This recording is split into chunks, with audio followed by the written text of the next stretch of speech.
kapela, která má českou scénu, která prostě textově interpretům, který jsou na scéně už x let a v poslední době toho moc nedokázali a my, co oni byli v dobách největší slávy, my se střelíme tím nejprůměrnějším textem. Tak určitě, vy máte průměrný text, ale tam závisí na tom rozhodně, kolik lidí sleduje ten YouTube. A vy věříte, že Jarní květ se natolik prosadí, aby vy jste mohli vydat další track? Nemůžeme mluvit o Jarním květu, jo. Tam stojíme za tím, co jsme udělali, samozřejmě, ale... Pane profesore, otázku? Jak říkám. Jde o to, že máme navíc a to víc máme... Je to v srdci. Je to v srdíčku a máme to hlavně napsané na papíře, kurva.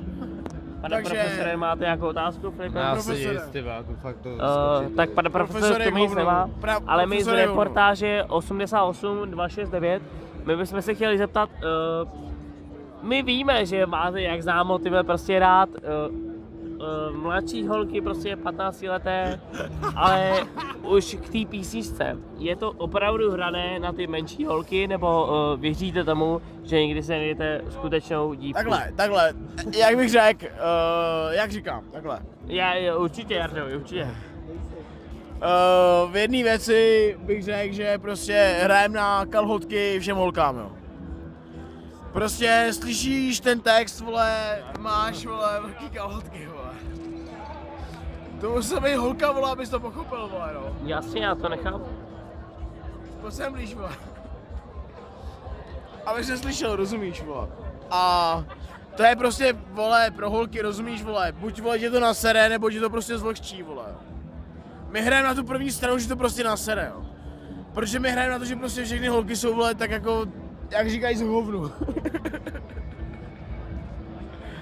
A jak já, tak Weiler, vole, říkáme, že prostě...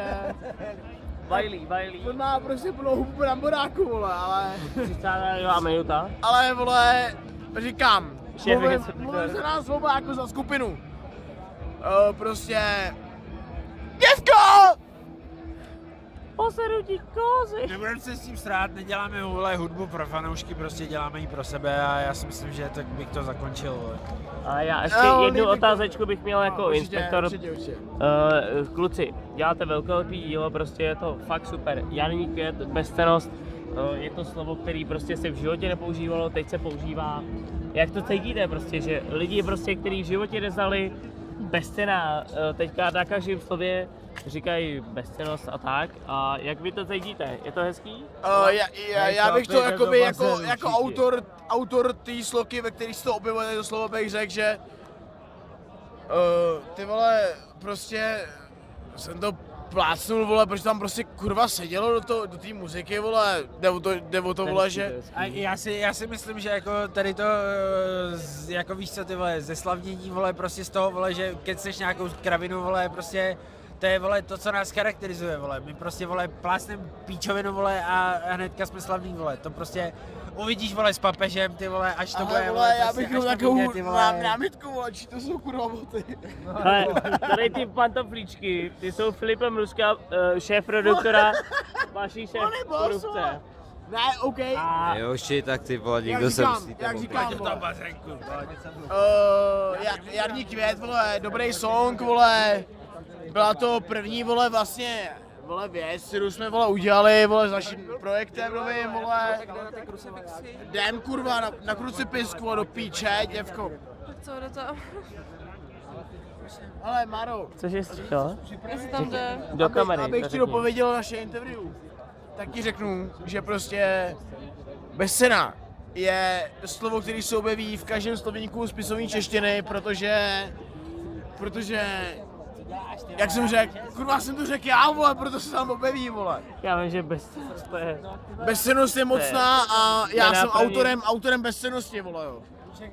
Chápeš, vole, já jsem to nepásl tak do větru, vole, já jsem bral psychologický pohled. Tam bylo víc větrů, tam bylo víc větrů. Tam byly větry po práníku, vole. Já to vystříhám. Dobrý, jo.